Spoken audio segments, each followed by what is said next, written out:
Hey, Bloomies. It's your girl, Chris with a K, and you're listening to the Blooming Lately podcast, a podcast for late bloomers by a late bloomer because we're not late, we're just blooming on our own time. And in today's episode, I have an amazing person that I've been wanting to meet and talk with for so long now. I've actually been following you since you were on Fire at Will podcast. Oh, Shout out, wow. yes, shout out to Rye and Aaron. I have the Mhm. amazing Amber Cabral, who is a TED Hey. speaker, best-selling author, award-winning corporate trainer, host of two podcasts, The Guilty Privilege podcast and Humaning Well podcast. Hey, Amber, how are you? I'm good. How are you? I'm good. So, how Good. have you been blooming lately? I am writing a book, so I am Yes. not blooming. My brain is mush. I am like a word factory right now. I don't even know if the words make sense at this point, but Yeah. we rally. So, yeah, that's what's on my plate. Alrighty. So, I was wondering because I don't think I know many people from Detroit. Oh. So, if you were to introduce me, like, hey, Mhm. Bam, I'm going to Detroit, what are some things that I should know about Detroit? Like, rep your city. Man, okay. If you were going to Detroit and you had never been before, this is a never Never, been. never been, Okay. don't know anybody who ever has Okay. been. Wow, that's insane as a black person, but I'll take it. So, okay. Well, first and foremost, get ready because you're going to see a lot of American cars. Okay. I didn't. It's not a thing I noticed, but everyone I have ever taken with me to the city is always like, "Man, it's a lot of American cars here," and it's like, "Yes, Okay. this is where we make them." So, Yeah. so you will notice that probably as you are, whatever your entry to the city is, whether it's leaving the airport or driving in, you will be like, there are a lot of American cars on the road. So that's probably the first thing you'll notice. Okay. The second thing is, what would I tell you to do? Oh man, if you're with me, Okay. we probably gonna run through a few like spots that I like, so I'm gonna probably be like, let's go to Peter Cafe, which is not necessarily in the city, but still good. We can go to Bucharest, which is in the city. So these are like Oh. Mediterranean food. Mediterranean food is really popular in Detroit. So I'm Yeah, I probably heard gonna there's a large population there, right? Yeah, it's the biggest Of Middle outside Eastern. of that area of the world. So outside Yeah, of, I hate to even use the term the quote unquote Middle East, because Middle and East of what? But that part. but outside of that part of the world, we have the highest population. So the food is good. Um, Yeah. but yeah, so I would probably take you somewhere Mediterranean. I would ordinarily, just for the plot, Okay. just for the plot, I would probably take you to a Coney, but I'm gonna be honest, I don't eat like that anymore. Wait, what is a coney? Okay, so every city has like their thing. Like, New York has Yeah. like the bodegas, and then, there's a thing that you eat when you're in New Orleans, you go get a snowball, you get crawfish, like there's a thing. Yeah. Detroit does Coney. So Coney Island, even though that is mostly associated with New York, is where Yeah. people will go. Right. It's where we go eat. It's like our local fast food. So it's like where you're gonna get, that late night, I got liquor on my belly, I need to Mm. wake up sober tomorrow. Let me get these chili cheese fries. Like it's that. Okay. Um, but I don't eat any of that stuff anymore. So like I don't even know. Oh. Like I might mess around and take you to where I used to go on 7 Mile. You might be like, I don't know about this girl because I don't eat there anymore. So I will probably hit up a couple friends and be like, yo, what county would you go to? I mean, El Georgia, some people will go. I didn't love El Georgia, though. It wasn't my favorite. But Coney Island is that. It's basically Okay. our like where you go run and get through a break, like a Waffle House for Atlanta, basically. Gotcha. Okay, Yeah. little known fact, Oh and they yeah. might question my black card, but I've never had Waffle That's House. okay. I think it's Awful House, but it's okay. It's fine. I've My best tried. friend is from Atlanta, and she thinks that's crazy, but I'd be like, yeah, absolutely not eating there. I've made So, many attempts, like leaving concerts or whatever. I'm like, oh, let me try it out. And there's always just too many people. It's yep. foggy. The customer service, like, it meets the standard, like what you should know about it. It Yeah. just has never been appealing. I was like, you know what? I'm just go home. Yeah. Really? I do think everybody needs a Coney experience and everybody needs a Waffle House experience. I do feel Yeah. like those are like foundational, like you're in this city things. Yeah. I just don't like Awful House. And so I'm not gonna eat there. And so, but I mean, people tease me about that too because I'm like, yuck. I'm not. I will go with you, but I am not Gotcha. going to. I will have a beverage, and that's it. Now that let me say this because Uh-huh. it does matter. Yeah. Even though I do not eat there, I love their business model. One of the things about Waffle House that's Okay. really interesting, and I know we're talking about Detroit here, but this is relevant since I named a Yeah. specific brand. You have to own and operate in a Waffle House before. I'm sorry, you have to work in a Waffle House before you get to own Oh. and operate. And there's a time frame. Like they require you to be like, no, you got to like work here, do the things, understand it before they will let you just Yeah. go and which I think is great because I mean, how many people just go up and be like, I'm going to buy 9 franchises and you ain't never made this product in your life, you know? So I do love that about Waffle House, Yeah, but because then you'll get that CEO that's like, here's this product. yes, right, right. This baby bite. Yes. Like you, first of all, you called food a product. Correct. You didn't think we'd peep that. Correct. And this is what Correct. you're feeding the greater Uh-huh. population is a Yeah. Yeah. product. And not yourself, clearly, because you didn't want to take the bite. And I'm sure you got rid of that right after that clip. Yeah, But that's it's okay. yeah, but I do appreciate that. So there's that. And then in Detroit, I would probably run you through art. We will probably go. Oh, Yeah, one of my favorite things about the city, one of the favorite things that I still do is I like to go back to the Detroit Institute of Arts. I like the museums. Our African American Museum there is incredible. Of nice. course, you can go to the Motown Museum, which is never what people expect because it's in like a little house, and they're like, "What? This is it? Yeah. It's a lot in that little house." Okay, and Yeah. so yeah, I would probably say I would run people through who had never been to the city through like some of the core museums and even show you some of the artwork around the city. Like we have a lot of incredible architecture. Really, like there's this Joe Louis Fisk sits in the middle of downtown Detroit. Like there are things that are Yeah. very, very prominent. And also the art is black because Detroit is a black city. And so in a lot of places, even here in Atlanta, a lot of the murals and things like that are not done by black artists, are not of black people. But in Detroit, it's not like that. So that's another thing that's happened when I've taken people back with me that they're like, it's a lot of black art. And I'm like, yeah, we black now. I don't know what y'all doing. But yeah, it's best place in the world to be from for me. So yeah. I love that. So wait, are you soda or pop? I'm definitely pop, but I have acclimated to Okay. soda so people will leave me alone. I So wonder what is that thing? It seems to be the great separator. it is a great separate. Well, if you in New Orleans, it's Coke, no matter what it is. Okay.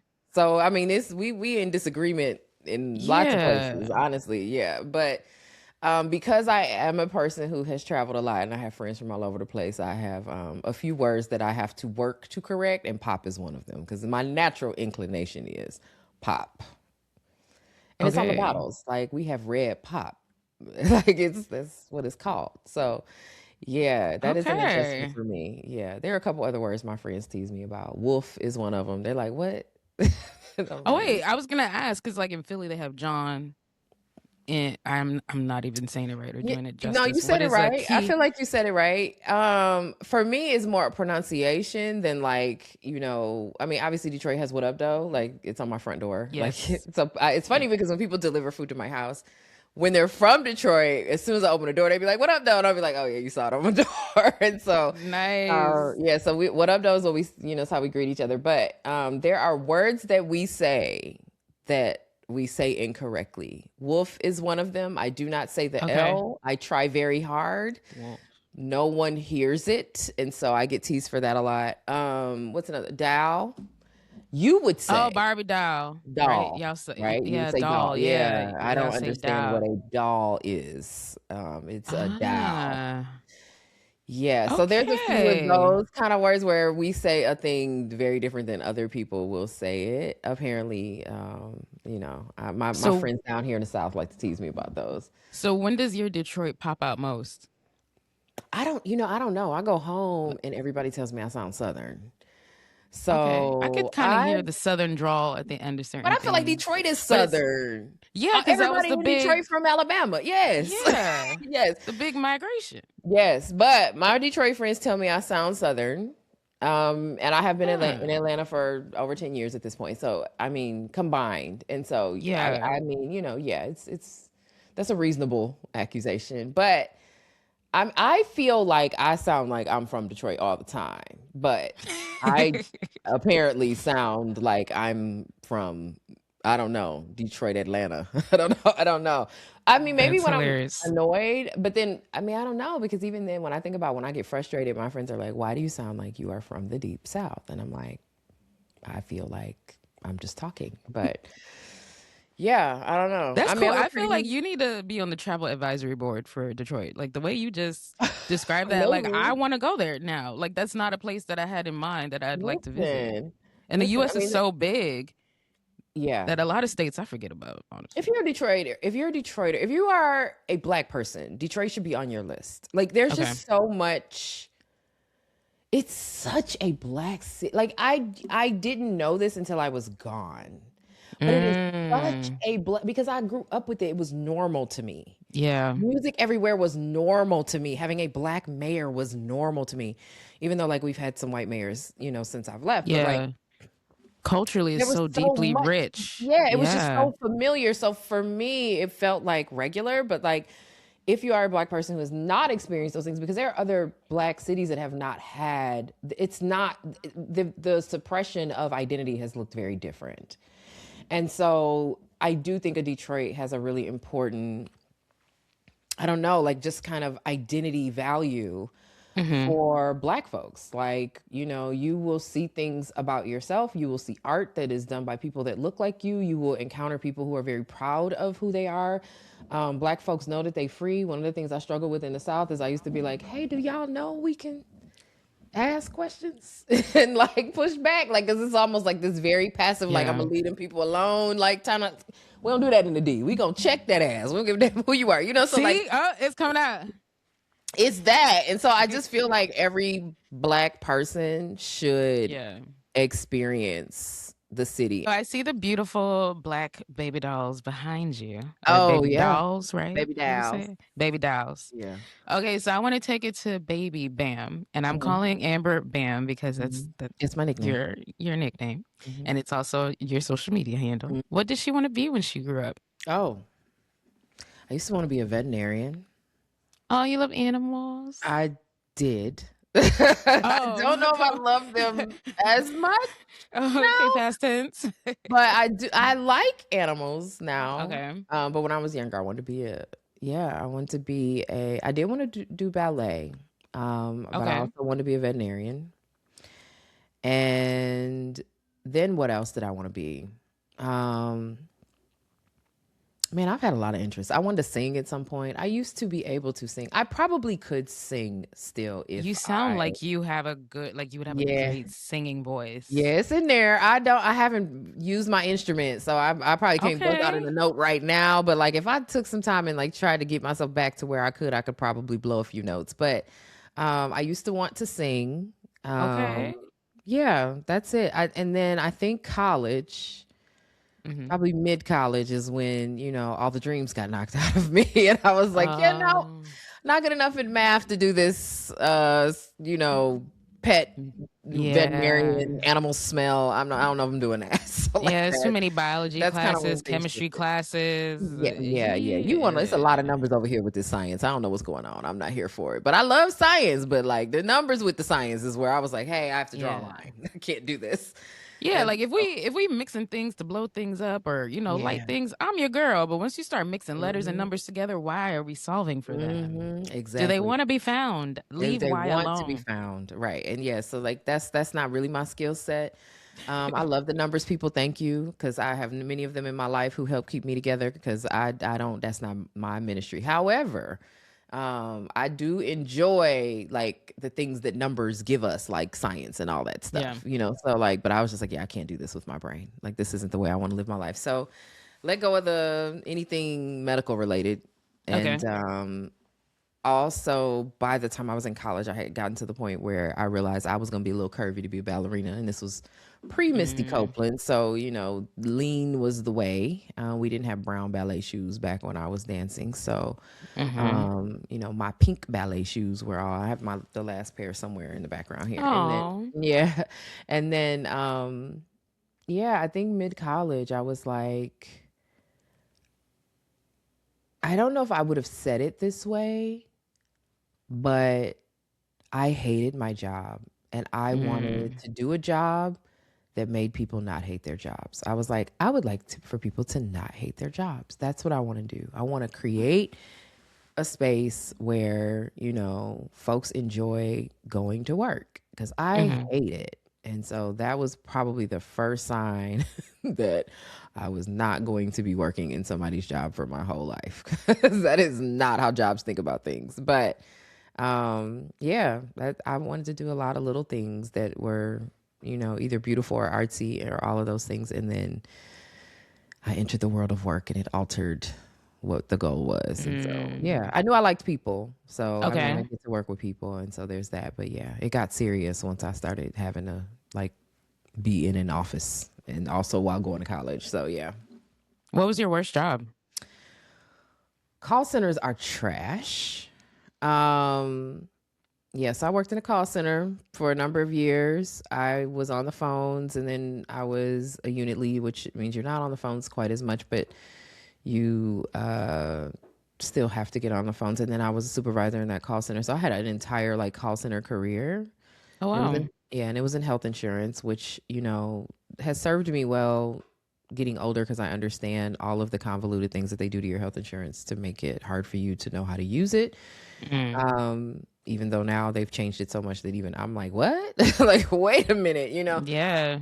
But yeah, so that was, that was I made a lot of friends. I met a lot of people. There were great folks there, but like being on the phone, dealing with people who are, you know, hurting or having emergency or, frustrated because this thing costs so much or need a referral, like that's Yeah. painful. Yeah. I worked in a call center for health insurance. That was probably the worst. I worked in a call center for cell phone as well. I worked for Verizon Wireless. It's the Okay. only job I've ever been fired from Verizon, just so you know. My track record is clean.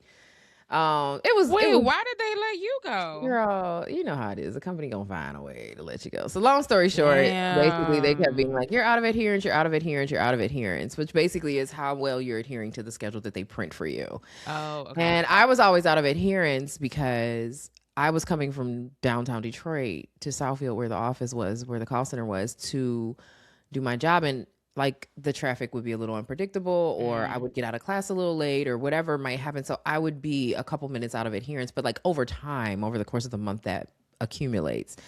And Okay. they were just trying to downsize anyway. So it was a reason to let me go. I'm actually still cool with my boss. That was actually the person Really? who let me go. Yeah, me and her are still friends. So yeah, but Wow. I never reapplied either because I was like, sometimes you be like, yeah, Yeah. let me go back and work for them doing something else. Never. You will never get my time ever.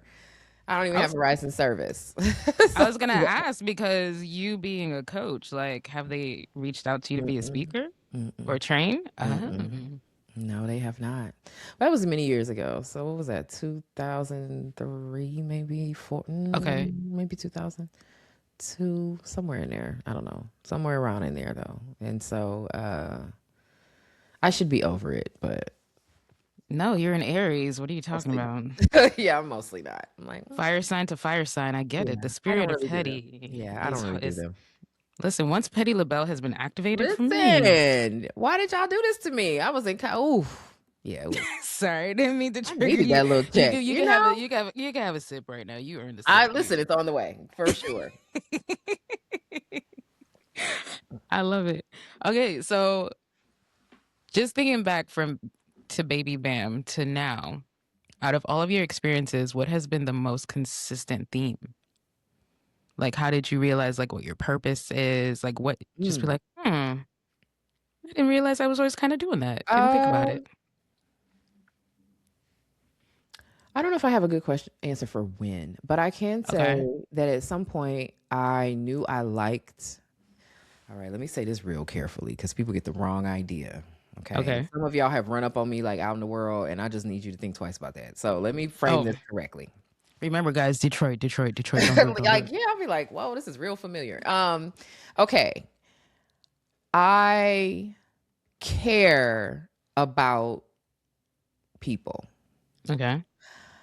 The instinct is to say I like people, but I don't really like a lot of you. Like, I actually do not. Okay. But I do care because we are such an impact on, like, I mean, everything. Like, everything is for people, it's by people. We are creating all of this garbage because we are people. Like, it's like Yeah. people is a big thing. And so I did know early on that I was like, yo, I care about how we interact with each other. I care about how people experience work. I care about, what's up? Like, why we can't, like, have better experiences and, like, have more fairness and equity and, like, all those. And maybe those weren't the words that I would say, but, like, Yeah. there's a Those are your point. observations. Yes, there was a point where it was like, yo, we could really treat each other better. Like, why aren't we doing that? And so I started out as a psych major. Okay. I do not want to diagnose people. I don't want to give people drugs and then try to Yeah. figure out what the combination of drugs is. What kicked me out of psychology, and I still was a psych major because once you get so far in college, it's like, oh no, that's the degree, baby, because otherwise we gonna set ourselves back. But I added sociology because that was really what I was interested in, and it took a little time to figure that out. But psychology, what got me to the point where I was like, oh yeah, I'm not doing this. I'm gonna do this to get this degree, and that's it. But was we had a gentleman come talk to us who was on, I can't remember the exact medication he was on, but basically, he started his talk. He had schizophrenia. He had schizophrenia.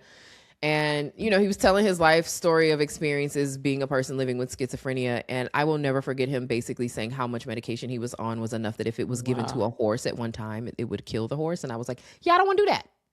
I don't want to do that. Ooh. And I mean, his story was incredible. Wow. It was mind blowing. I learned so many things. But I also learned that I did not want to do that. I was like, yeah, I don't want to give people drugs like that. I'm good. So I started to figure out, like, well, what is it if I'm, like, interested in, like, human behavior and, like, how we engage with each other and, like, how we're in community and relationship and, like, all of that stuff.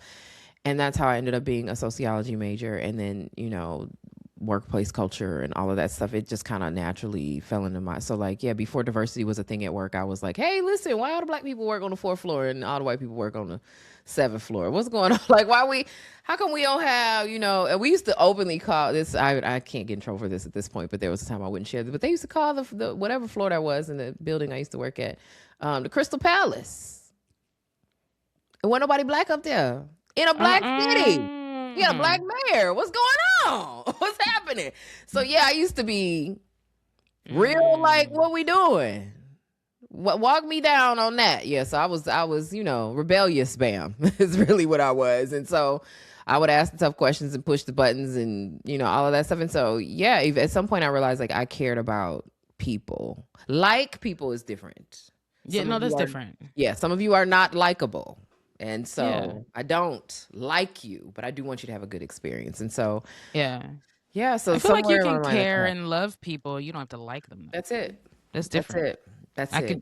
keep you at a distance. I don't want any. I don't wish you any ill will, but you don't need them in here. Exactly. I'm also a whole human, and I think Yeah. because of what I do, I have a little bit of delusion about how recognizable I am. Like, I like to think I Yeah. can just be out in the world loose and free, and sometimes I can, but very often people will walk up to me and either I've trained at their company or they've seen me online or whatever. And I've trained, I mean, hundreds of thousands of people at this point. And so, like, people have seen me for years of what I've been doing. And, like, folks will walk up to me and be blown away that I am not the same person that I was when I was teaching you. I am in the airport, ma'am. Okay, I am in the airport. What are we doing? Like, I am hovering over a glass of something sparkling and some eggs. What are we doing? What? I don't. Do you want to talk in the airport? Obviously you do, because you're talking to me. Leave me alone. How do they approach you? Are they kind of like, ma'am? Oh, the Or approaches are. are they like the parasocial feels very like, hey girl, I see you. or a All of mix? it, the whole run of the Oh. gamut. So, I've had people in the airport that wouldn't say anything to me, but then so one experience I had in the airport was with someone. He kept staring at me the whole time. I'm like, okay, clearly he recognizes me from somewhere. I don't know where. I went Mm. and did the gig, and then when I was leaving the gig, I saw him in the airport again. And at this point, of course, I realized like, oh, he was, at the business that I was at, and he was like, "Yeah, you're not approachable in the airport." And I was like, "No, I'm not."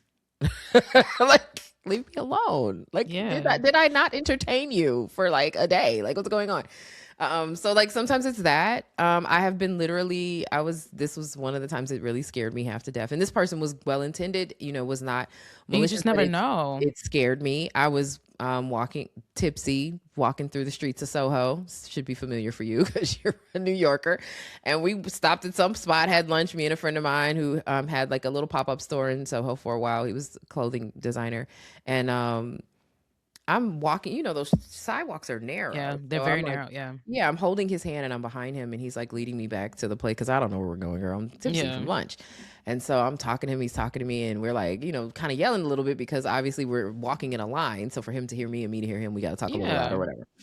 And at some point, someone behind me goes, "Yeah, Amber, blah, blah, blah, blah, blah." And it freaked That me would out. that would freak me out. I let go of my friend that was in front of me. He turns around like, "Whoa, like what's up?" Yeah. And poor guy, I mean, he was very sweet, did not mean anything, but it scared me because I was not in the mind of like anyone knows me here. You know what I'm saying? And you just like start talking to me like you belong in the conversation. And he was being playful, but that did not land as playful. So that's happened. Oh. I've had people walk up to me in the middle of a meal. I have been in a No. Yep, I have been in the middle of an actual meal, fork and knife Yeah, action just happening. grubbing Yep, and and someone has walked up to me to be like, "Hey, I just want to tell you I really appreciate the work you do and the story." So this was before I cut my hair. mm, One particular time a woman walked up to me because she was like, "I appreciate you telling the story about, needing to cut your hair, all of that." And I hadn't cut it yet. And so that was yeah, it's pick a way. I have been approached all of the ways. I've had people sit next to me on the plane and like be very, very awkward and weird until halfway through the flight. They're like, "Hey, I know who you are." And I'm like, "Great. I'm a person just like you. Relax." have they ever just conveniently turned on one of your podcasts and be like, Thank God or that in an hasn't happened. angle to be like, they're listening to Just so me you right know, now, I or know. Yeah, that yeah, or would, like that is my reel on your phone. yeah, like no, that has not happened, thankfully, but it might. Jeez. I think it's weird to be recognized in the world. It's a Okay. very strange experience. Mm-hmm. Um, and yeah, I would mostly like y'all to just treat me like a regular person, honestly. But it doesn't work like that. Like folks like to tell you. I mean, I've been up the street from my house and had people walk up to me and be like, "Oh my God, you trained at my company. This is what you taught me. It was so great." And then I always am like, I think what people don't understand is that when you walk Okay. up to someone and you know them because you've experienced them, they Yeah. still don't know you. So they don't know what to say. So when you walk up to me and you're like, "Oh my God, you're so amazing. And you did this, this, this, this." I'm like, "Thank you." Because I don't know what to say. So Yeah. now I've gotten a few one-liners. So anyone who listens to this, don't judge my one-liners because I do use, I'm like, "Okay, great. What did you love about it?" Right? Oh, put them on the spot. At least it takes the pressure off me. Now you get to talk to me and I get a little data to know what was good.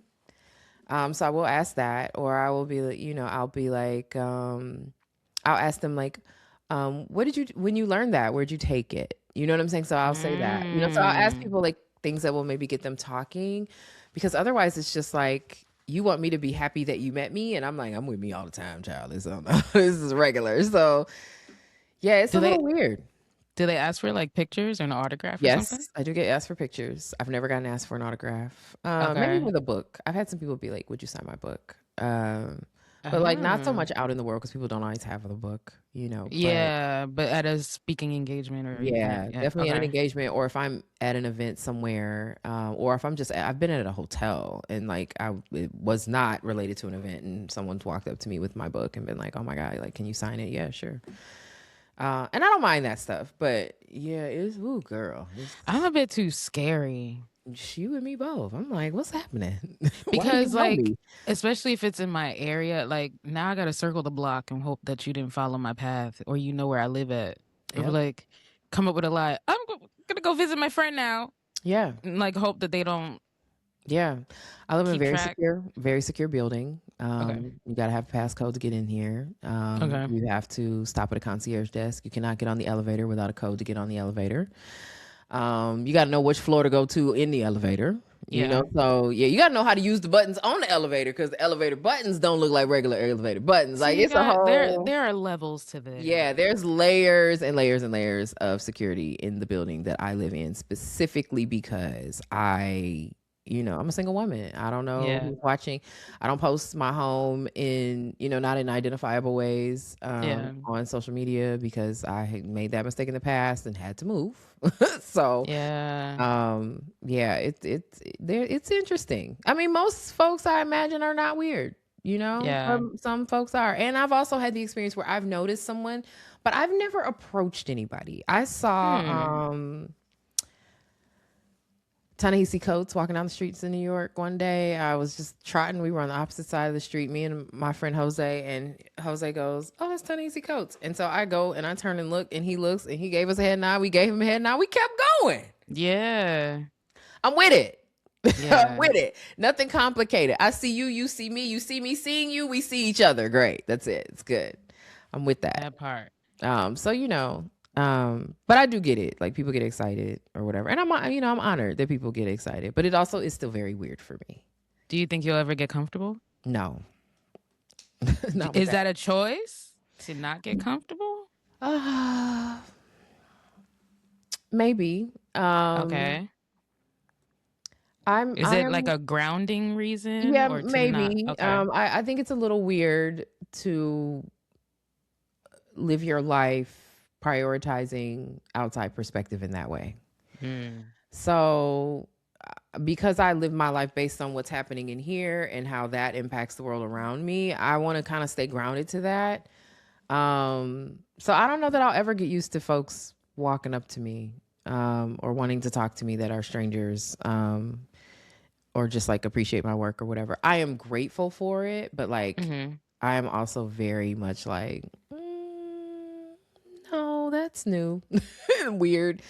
So people do tease me about that because I'm kind of, it shocks me every time. But maybe, yeah, it might be a little bit of a choice to not. I don't want to be the person that's like, well, I'm gonna go out and get recognized today. Like, no, I'd like not to be that. So yeah, it's Have you probably a got little bit. have you gotten any amazing gifts or swag for Oh, being from noticed? clients, yeah. Like when I Oh, have a well, I mean, client, that's different, but I didn't know if yeah. like, you're at a restaurant, people have noticed you, and now they're like, "Who is Now this that has not lady? happened. Let's give her a complimentary meal or, Mhm. something special from the chef or something." Not that you're asking for it, but Yeah. now they're like, "Oh, snap, a couple people have gone up to her. That's Mm-mm. should we know her?"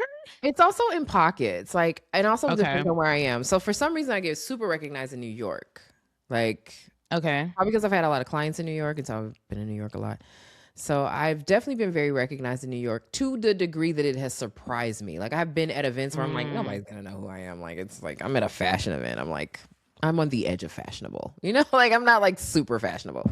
So I'm just like, I mean, okay, I'm at this event because I know the person whose company it is or whatever, And so yeah. I'm like, because I do a lot of a variety of work, so I end up at stuff, like I've worked at, Yeah. yeah, I've done stuff for Dior and Louis Vuitton and blah blah blah. So I'm just like, will be in a space and like somebody I definitely know, I would totally not expect to know me, will walk up to me and be like, "Hey, how you doing?" Like, and that's always a little like, okay, you are someone people know. Like it's yeah, it's Yeah. but it hasn't happened in a restaurant. I would love for people to decide to send me, Yeah, you like a know, complimentary, like, a "Here's a round of bottle." sushi or a bottle You or know?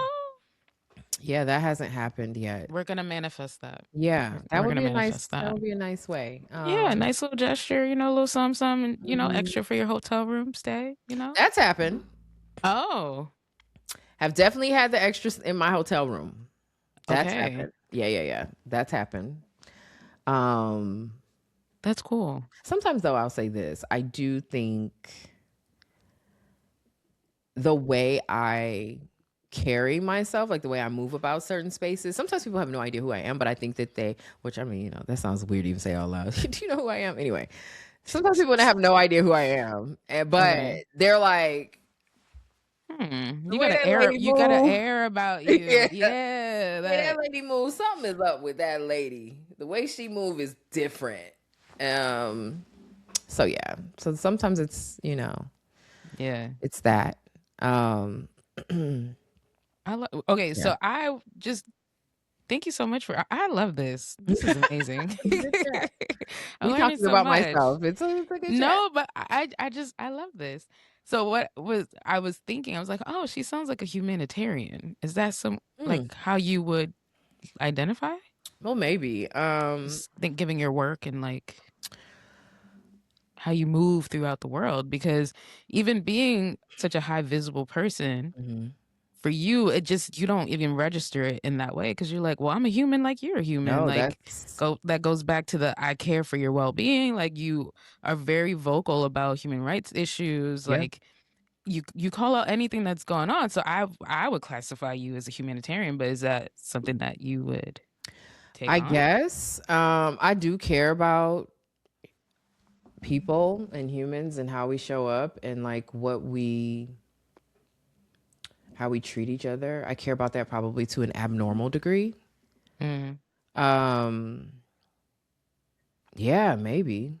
I feel like humanitarians got long money. I ain't, you know, like I I mean ain't you got the just might. humanitarian aid budget. So let me say that first. But I mean you I just mean, might. you know, like but I do care. Like the care is there. You know, even this morning, this is so random, Yeah. but I woke up this morning and did what you're not supposed to do, which is get on social media. And as I was scrolling through, I came across. So let me give you some color. There was a mural of a very well known newscaster in the city of Atlanta. Her name was Jovita Moore. She Hmm. passed away of, I believe she had cancer. Yeah, I was And saying it sounds familiar. I think it yep, was from cancer. Yeah. yep, it was a big deal. Like Yeah, it's a big very, loss. yeah, very Yeah. surprising, very hurtful, lots of big feelings. She was an amazing Yeah. person, very well liked, all of that. So she had a mural on the side of a building that is a coffee shop. I don't know how long the coffee shop's been there, but the mural's been there for a number of years. I don't know if the mural was there before the coffee shop. I don't know the backstory on that, but I came across a post this morning because apparently the coffee shop painted over the mural, Oh, and this, you know, Black City. We like, oh wow, yeah. what's going on? Yeah. And people were like really upset about it. And so the coffee shop, in my opinion, did the right thing. They posted a message that was like, hey, we realized we painted over this mural. We realized people really cared about this mural. We had our reasons for doing it, but none of them are good enough reasons. So we're going to restore it. You know, we'd like to find someone that can, you know, do another one Okay. because we, you know, realized that this was not the right approach. You know, you're a business Oh in the wow. community. Yeah, they took accountability. They addressed what they did and came up with a solution of Repair, right? So yeah. I thought it was great. I was like, this is a fantastic reaction. And then I went to the comments and the people That's were like, y'all should have knew better and it's too late. And what else did we get? You knew what you were doing when you repainted over this mural, so I'm still not going to your coffee shop. And then what else? It was this is performative. And it just was like, I just had this moment where I was mm, like, oh, I care about y'all, but y'all motherfuckers work my nerve. Like, what do you want the coffee shop to do? What you want them to do? Because to me, they did the right thing. Y'all messed yeah. up. People Yeah. told y'all about it. They was like, hey, bruh, I don't like this. And then you were like, heard. Let me go ahead and fix that. And even to And want to y'all bring mad. it back, And y'all mad. it's yeah, And they y'all did what we mad. want them to do or what we ask of people to do. Repair. And as Hmm. I was kind of having that this morning, a few things kind of ran across my mind. So, to your question, yes, I care about humans and well being and caring, but I also know that we are complex and we do things that are not the brightest. And we also imitate each other. We also, everybody is trying to figure out themselves and like unpack their own complexity and issues and all of that, which is why you have people that were in the comments like me that were like, hello, Yeah. this is what you should do. And then you have people in the comments that was like, I'm never going. Girl, you don't even drink coffee. Shut up. So like it was just a lot of like mixed Yeah. reactions, but it was for me a really good example of like what my work feels like all the time. Mm. And this, but like I used to do DEI. That's what, people associated me with. Diversity, equity, inclusion was the work that I did. And I am now in the place where, like, I mean, of course, if you call me and you want an unconscious bias training, I'm gonna look at you crazy, but I can do it. Like I have no problem doing those kinds of things. But like, I definitely have shifted away from even using the language because, like, Mm. y'all have taken something that was really intended to serve you and be supportive, and you've leaned in on it in a way that isn't actually helpful. What is the benefit of you calling this coffee shop performative when they are actually going to spend their own dollars to try to repair the Yeah. problem? Like, where is that helpful? And so I don't even remember what your original question was at this point, but at the end of it, No, no, I mean, that does give insight. What frustrates me the most, even though I love social media and that's usually, if lost, that's where you can find me, yeah. but the selective outrage. Mm-hmm. And it's people who don't have the language or don't have Yep. the emotional intelligence Yep. mostly to identify what is it about this post that triggers me. And then not only that, instead of just scrolling or Mm-hmm. muting or Mm-hmm. blocking, Yeah. I'm going to air out all of the feelings I've had, whether it was a breakup, a loss, a bad day, somewhere in my cycle. Yep. Like, I'm just going to make you feel like shit Yep. because I feel like shit. And I'm not even, I don't care what your original post was. I Exactly. decided that I'm mad and I'm going to make you feel like shit and you deserve to crumble. That part. And it's like, Yeah. It's the lack of thoughtfulness with us, the lack of accountability, very human things. I mean, like, I'm not lost, yeah, that this is like the way we work and, we have our kinks and all of that stuff. But, um, girl, it makes the yeah. work very interesting, to navigate and to show up for. It makes, so like, yeah, I guess, humanitarian, I care about the people, but also y'all motherfuckers get on my nerves. That part. Like every day. You get on my nerves. Every single day. You get on my nerves. I care about y'all, but you get on my nerves. So yeah. I feel like you're parenting the world in a way. I hate it. I It's am. like you're rearing the I, world. I should have just had kids and got it on out the way. Why why did we do this? What is wrong with you? Why do you feel like you got to write a book to tell people what to do? You should just have had some kids and got it out the way. Which, by the way, I adopted kids and they're adults now, but that's not the Yeah. point. I should just, Yeah. yes. Whew. So speaking of your work, humaning well, Mm-hmm. Yeah. which you have essentially, I considered a guide. I know you were Okay. writing a book, but the way that I have, I mean, you drop so many gems, and I love every episode of Humaning Well, and I love the way that you break it down in a way that is digestible Mm-hmm. and very real. Like, it's not like, yeah, you throw some terminology in there, but because you are so true to the work, Mm-hmm. it comes off like you're just like, yeah, and then you do this and you do that, and it's like, it really is that simple. Yeah. A lot of stuff be simple, man. It doesn't need to go over your head. It It's not doesn't. overcomplicated. Like, It these doesn't. are very simple, Yep. straight to the point concepts, Yep. because your overall goal is to ensure that people do the work that they need to do to make other people do their work. Exactly. Like, your responsibility is you. Like, that's okay, so girl, listen, my brain is mush. So if I run these words together real bad, just let me know. But I got you. I got you. it's really a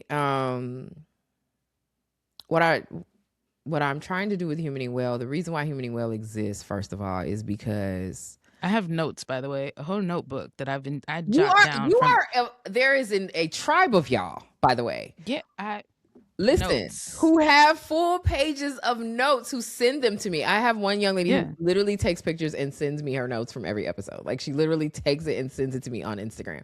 I am blown away by this. I've told people, because of y'all, I have told people, like, this is free coaching. Yes. It's free coaching. If you just go ahead and just start listening and just start actually doing the things that are there, it is free coaching. Okay. You're one of my therapists. And to quote, you're doing what you're supposed to do to make it easier for all of us. Thank you. Do your Please part. do it. Please. Please do your To part. be a better human, take responsibility for your shit. That is what you're crafting. I would like that so much. It would mean so many things to me. So My goodness. that's what I really want from Humaning Well. I want people to understand that, like, your biggest responsibility is you, bro. Like, if you could just do what you are responsible for, just that. If you could just do what you are responsible for, like, legit make sure that if your responsibility is to make sure that you have enough money to pay for X, Y, and Z, you do whatever it takes within your integrity and reason to hit that goal. If your responsibility is to make sure that the lights come on the building across the street at 10 o'clock, I would just want you to do whatever it takes within reason, within your integrity, to make sure that that happens. Because what we don't realize is how connected we are. So when you drop your ball and I drop my ball and they drop their ball, now it's a line of balls that have been dropped. And so when you call me and ask me for help, I'm really helping 3-4 motherfuckers. Because y'all ain't, none of y'all didn't did what you were supposed to do. And so now I have the burden of trying to carry 3 people. And by the way, I'm still supposed to do what I got to do. Now, what happens when ain't nobody doing what they supposed to do? Because we all busy helping somebody else. So I need this $1,000, but you need the $1,000 because you ain't do what you were supposed to do. So now I got to give you the $1,000. Now I got to go find somebody else to give me the $1,000. Now everybody didn't hand it off $1,000. And by the way, the one person who got all the $1,000, they ain't giving nothing away. So, and while we're working on that, we over pointing fingers. Well, you ain't do it. Well, don't call me out for not doing it because you ain't do it first. And so now we too busy in the middle of who didn't do what, that all the other people are getting the thousands of dollars. And they're like, yeah, keep fighting. go and keep fighting. Remember, oh, you missed that person. That one back there. They didn't do it either. They didn't do it either. And it's so clear to me that I would like to fix it. I would like to fix it. And so you have Humaning Well. I also recognize, and I recognized before this became an issue for real, but I recognize that what we did wrong with DEI is you tried too hard to get people to understand concepts. And the people who were benefiting from said concepts, a lot of us couldn't really even talk about them well. And so you had folks like me going in trying to help people understand these concepts, and then people loosely understanding said concepts and trying to activate them in ways that were not quite the right ways to bring them to life. And then, you end up with this backlash because several of us did what happened in that post I talked about this morning. Instead of you acknowledging that, like, hey, this organization is trying to make repair. Hey, this is the way that they're trying to go. And by the way, I'm not saying everybody did what they were supposed to do right, but in the ways that there were things that were, addressed, there were dollars that were given, there were efforts that were made. A lot of us was like, yeah, you too late. Like, why you doing that now? Like, what? And so now folks who are attempting to make repair, who barely understand what the hell going on anyway, was like, well, fuck it, I ain't gotta do shit then. Y'all don't care no way. So it just created such a complex, disconnected, frustrating experience that, like, for me, it was like, I don't want to talk about that anymore. Like, y'all can't even hear. Like, once I say a certain word, if I, we lose the context, the plot is gone. And so I started talking about what I saw as the biggest problem, even in myself, which is I'm trying to fix all y'all shit and I ain't slept in 4 days. So what would happen if I actually went to bed? How might I show up if I actually took care of what I'm supposed to take care of? Yeah. And that's how Humaning Well came to be. It was like, yo, if we just could all just, I know we ain't all got the money and all this, like, we don't have all the things we need, but the things you do have, you can do the best you can with those, and it will create an opportunity for you to be. If you are not a good steward of what you have, how are we going to give you some more? Ooh, So, I mean, shots fired. I'm just saying, can we do the things? Like, so yeah. Whoa. So that's where Humaning Well originated. Yeah. But yeah.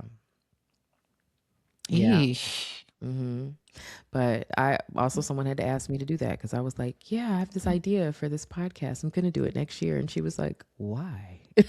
I was like, 'cause I am tired. I just finished Yeah. Guilty Privilege. I am tired. I don't think Yeah. I want to talk, which is apparently not an option I get. But I was like, I don't want to talk. I don't want to talk this year. And she Yeah. was like, that's fine. Here, you should start the podcast. So it came out last year. It was supposed to come out this year in my mind. But she was like, no, here's podcast. And I was like, okay, got it. So that's what happened.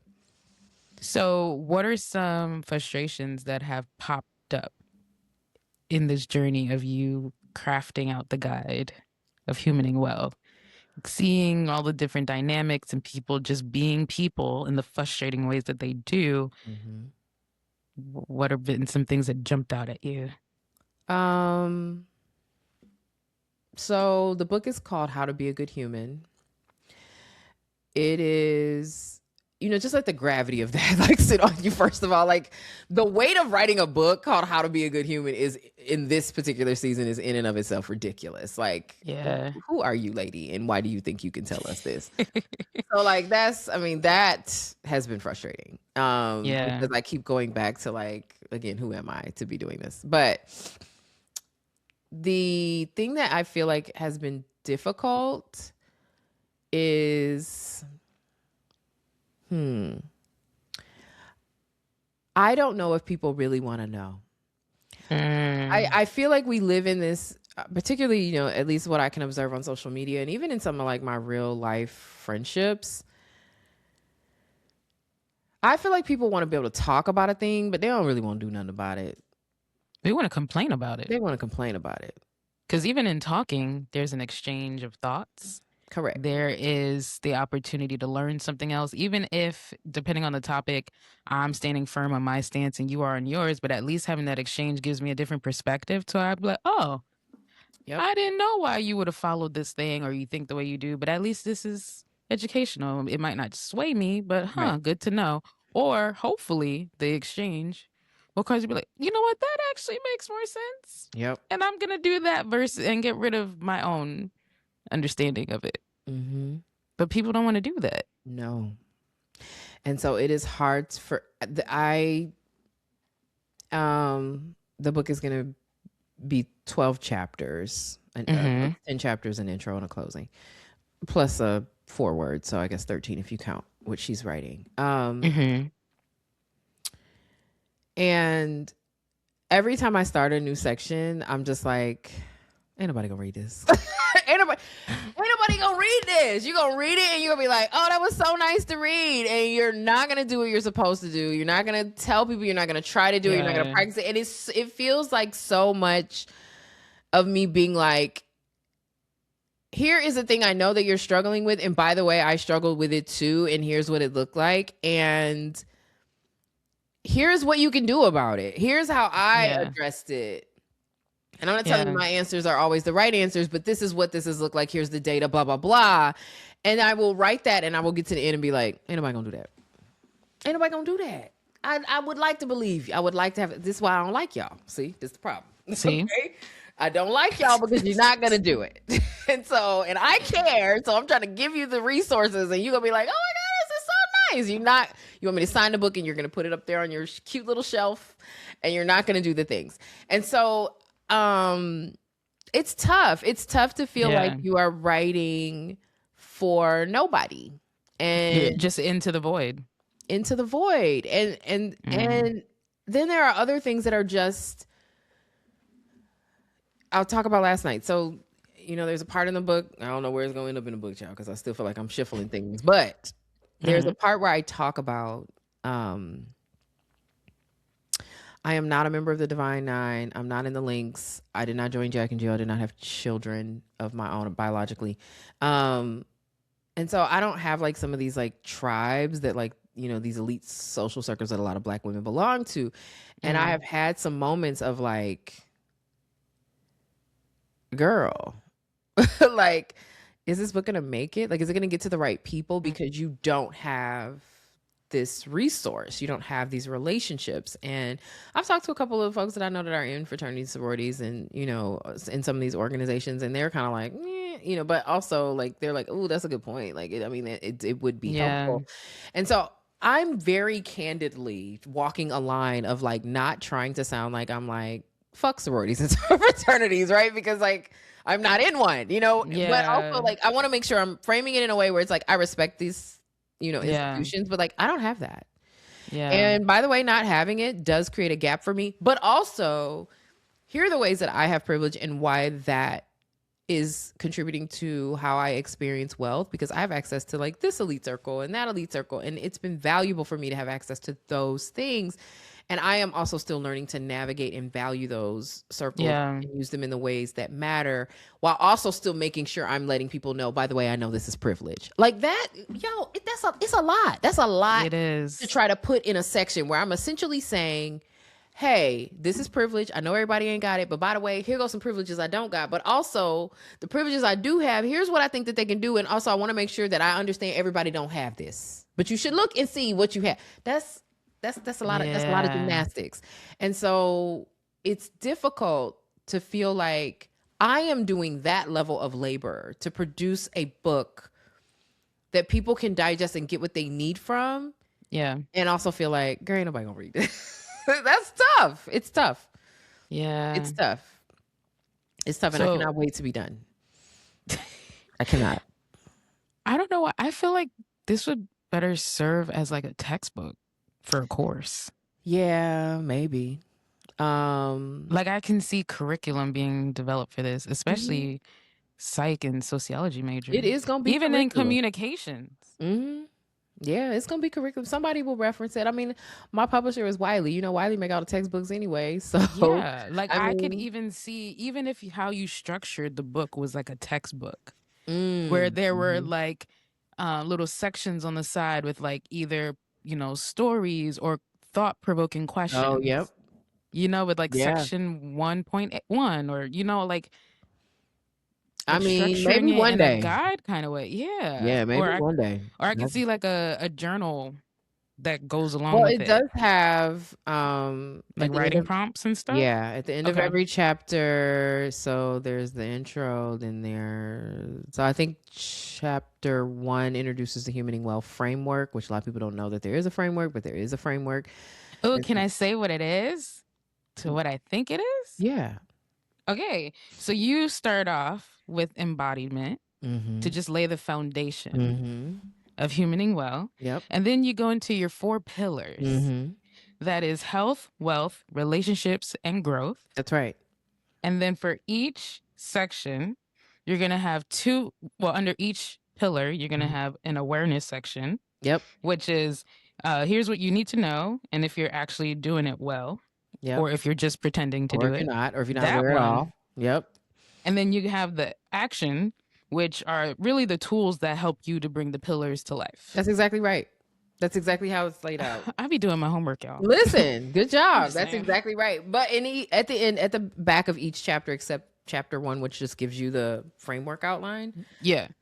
you get like 4 to 6 questions, and you also get an activity. So it's a textbook.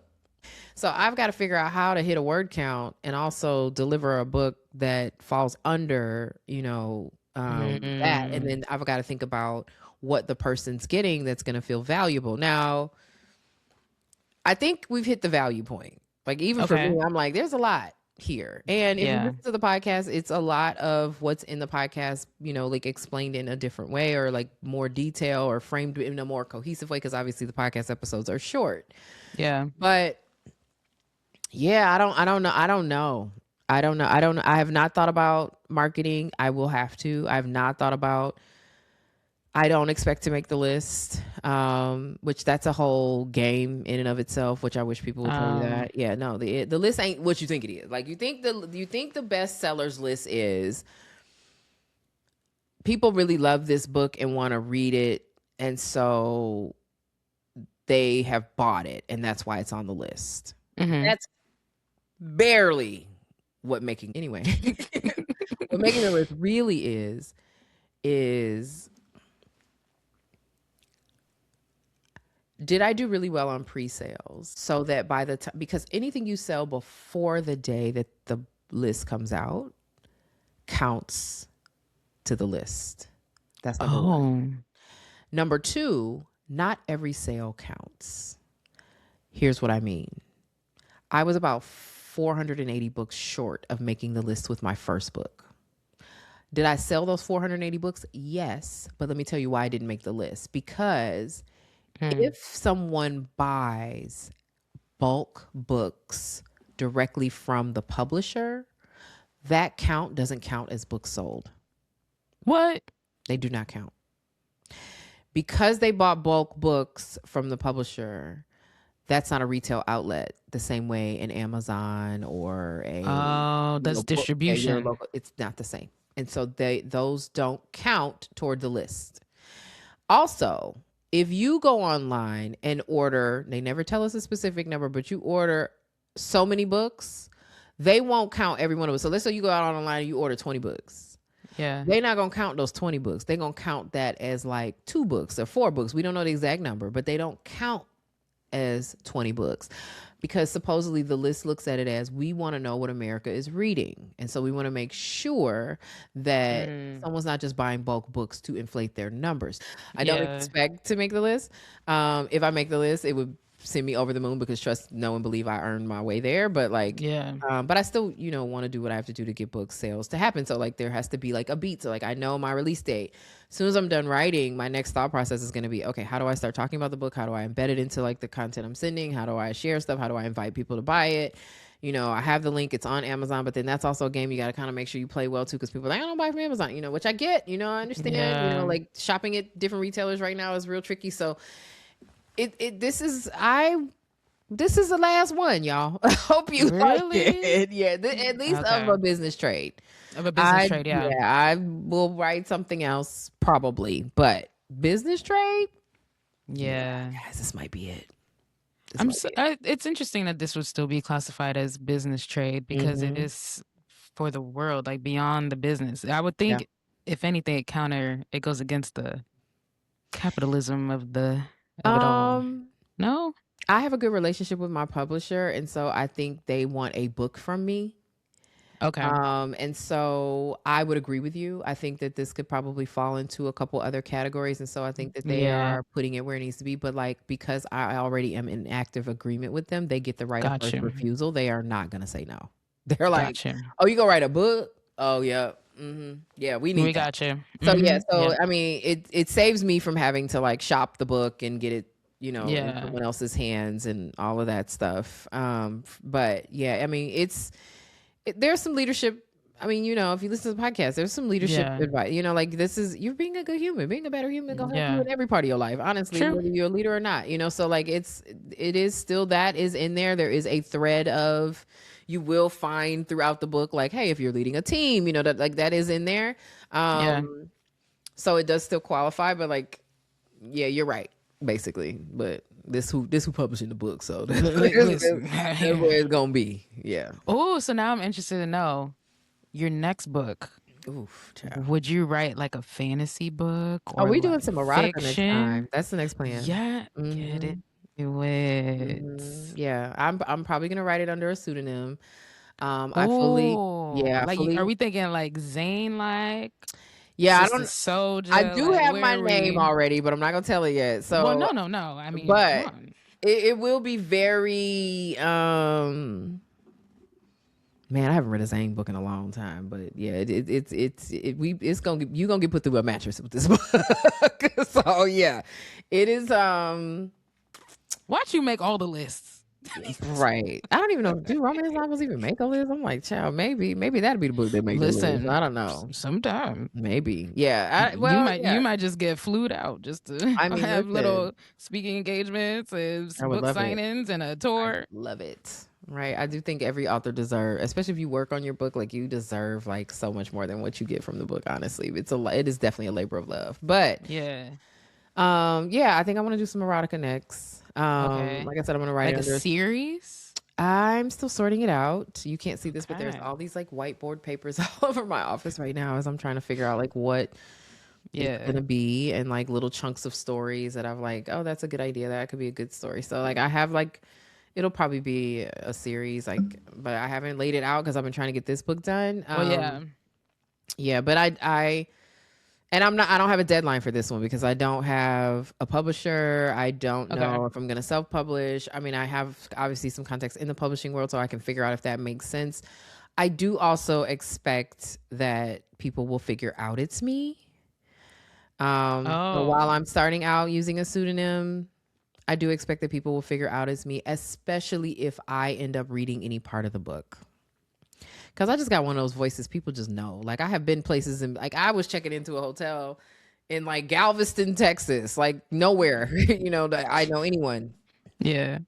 And they're just like, This woman walked up to me and was like, "Are you Amber Cabral?" And I was like, "I am." She was like, damn, not the whole "I government. knew your Jesus. voice." I was like, "Wow, that's crazy." So I know I have a voice that people will recognize. And so, people will probably figure out it's me if I read it. So you have shared on social media, like during this writing process, that one of the pillars that you were struggling with was relationships because it's so layered Hmm. and complex. Hmm. But when you were laying out the outline for the book, I don't know why, but embodiment Yeah. struck me. Mhm. And I guess, I mean, the platform, Blooming Lately, Right. as a late bloomer, there are a lot of areas that I didn't realize, like I struggle with the embodiment aspect of it, Hmm. arriving to it late. Yep. So how would you define embodiment in the Hmm. work that you're crafting? So I think embodiment in really simple terms is like being connected to the thing that you are trying to bring to life or activate or live within, whatever it might be. Hmm. Um, I don't know if this is gonna make the book, but we're gonna talk about it a little bit. So, Okay. I mean, there'll be a touch on this, but it's a business trade book, so I can't necessarily get this explicit.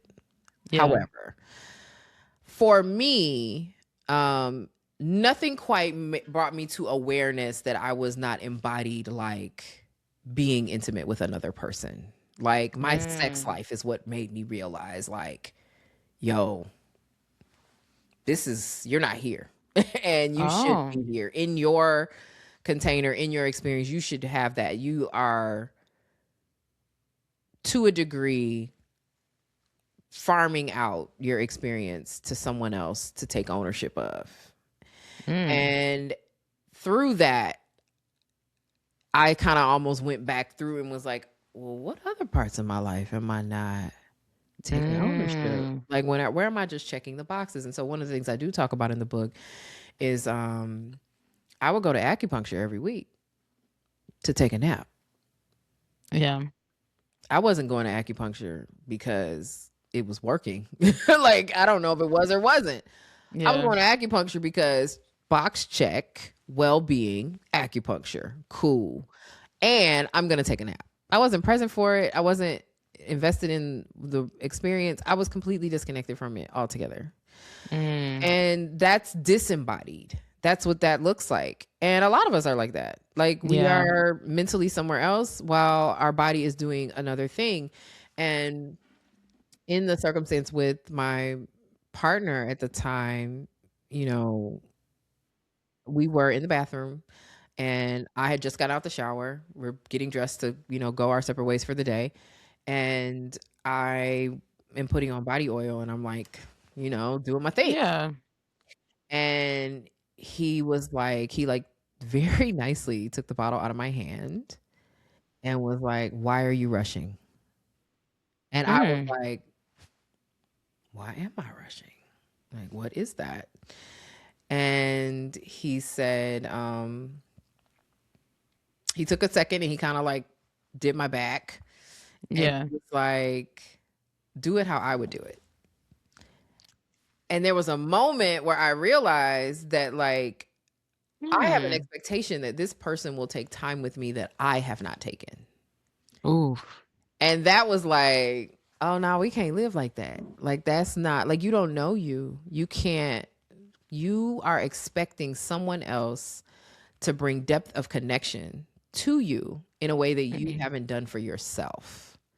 Mm. And that showed up in a couple of other ways. This particular partner is very skilled at that with, I will give him his due. Yeah. But it was through some of that that made me realize that, like, you are checking the box. You are just doing the thing, and you can't human better that way. You can't just be like, all right, it's time to meditate. And you just go and sit in your chair and you follow the steps. You know what I'm saying? Like, Yeah. are you actually listening to your body? Are you actually paying attention? Are you actually doing the breath work? Are you actually paying attention to your breath? Are you actually doing that? And it's so easy for us, and no one knows. Everyone else is going to look at you and be like, oh my God, she meditates, she goes to acupuncture, because they don't know you're not there.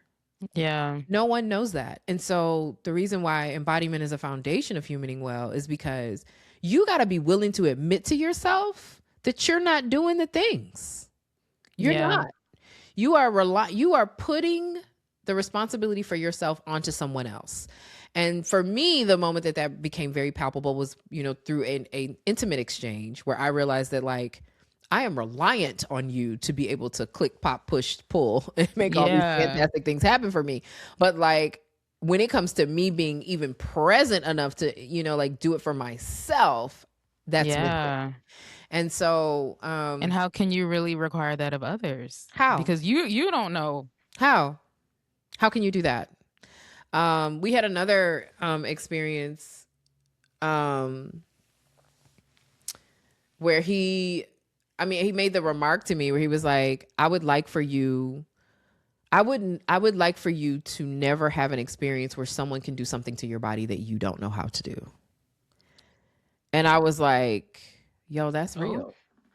Like, that's because there are a lot of things at that point that someone could do that I would be like, I really like that, but I also don't know how to do it. And I also had not taken the time to practice how to do it.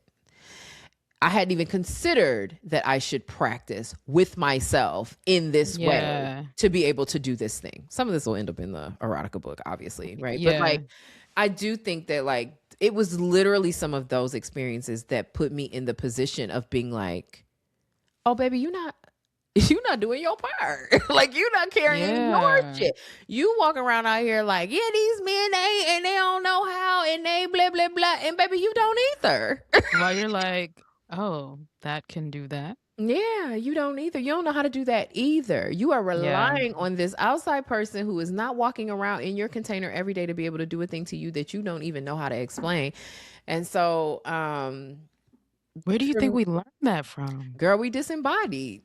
We doing what we told to do. Nobody is talking about the idea that, like, you should be self-possessed. No one's talking about that. Like, there's no, like, why would you do that?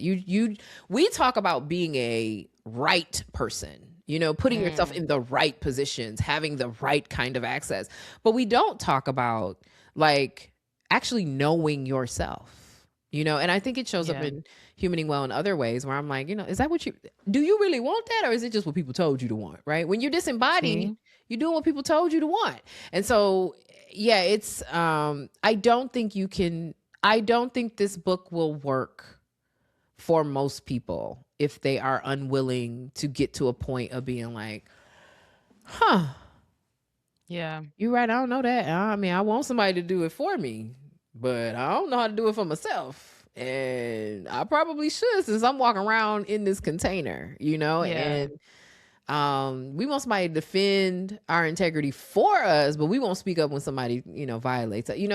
It's so many ways. And so for me, that's what embodiment's about, is being able to be like, I am in myself well enough to know what I know about myself and what I don't, and what I'm responsible for. I'm taking responsibility for that. And I am also making sure as I go through any practice, I am doing it in a way that feels connective to who I am. I'm not just doing it because it's what I'm supposed to do. Oof. Yeah. Embodiment was a tough chapter too, but this relationship chapter kicking my butt. No, but that just sparks so many different things, because since doing this podcast and even just exploring, like, the stigma of being a late bloomer and realizing that a lot of the areas that I was shamed for, and a lot of people were shamed, were, you know, what society's expectations of markers and certain things that you should have done, but and feeling that disconnect and that performance of like, oh, I shall do this thing, I should do this because society says we should do it in order to be that checkmark productive being in society, where I'm just not interested in that. So it just kept feeling like you're putting the wrong shape in the wrong hole. And it's Exactly. like, so, you know, the concept of embodiment, I feel like that's the discovery, or really you already know your own truths, but Yeah. because it doesn't look like and it doesn't meet other people's expectations, you Mhm. hold that back. That's right. Or you wait for the permission, or you wait for that partner to highlight that thing. You're like, I didn't think anybody noticed that. I Or now mean, that you said it, I guess I can do it now. it's And so, so, oof. yeah. It's so, and like the reason and obviously, like I said, it's a business trade book, so I can't use, sex Yeah. examples, but like that was the most palpable thing.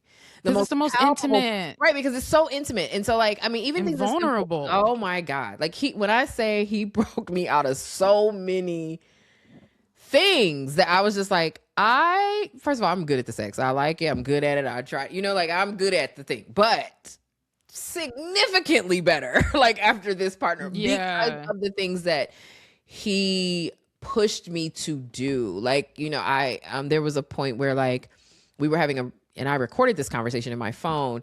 We were having a really intense kind of dialogue about like how men show up in the bedroom and like how it's like, it's hard to like tell a dude like, yo, I would like more than one orgasm.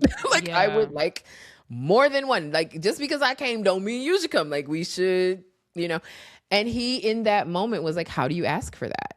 And I was like, I don't understand what you mean. And he was like, you're in a situation with a partner, you can tell he's about to orgasm, like, what do you say? And I'm like, I don't think I say.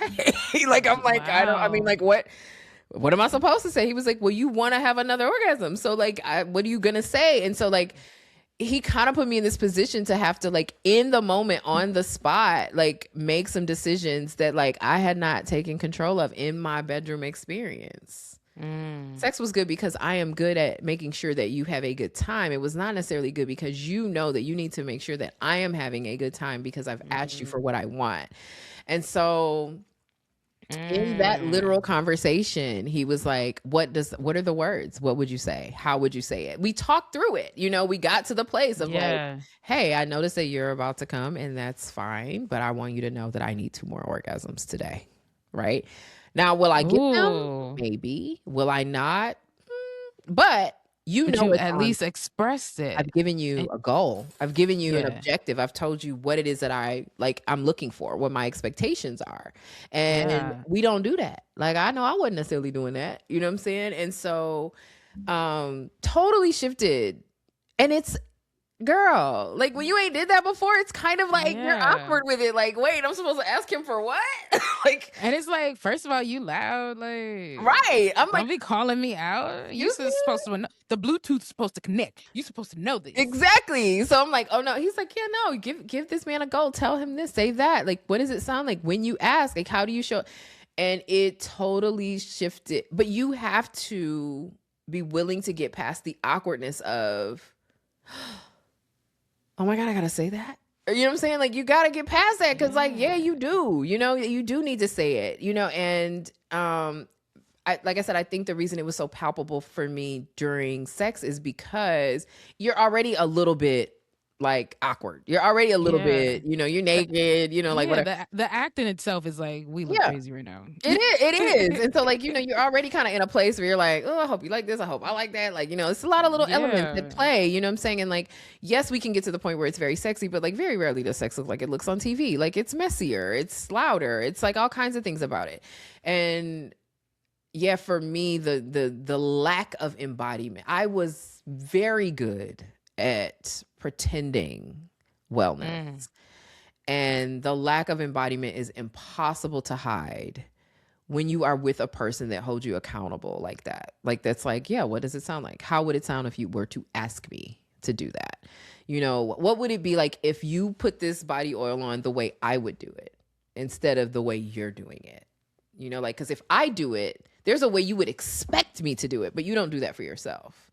Or And even so, how you would consider doing that for him. correct. Or even the way I You would would do do it for in a him. a loving way, gentle Take my way, pay more time. attention. Yeah. Yes, absolutely. But like for yourself, you just hop out the shower and you just like, You step, step, like, step, step. I'm just not trying to be ashy out here. Like, I Okay. got things to do. There's Exactly. no love and attention. None.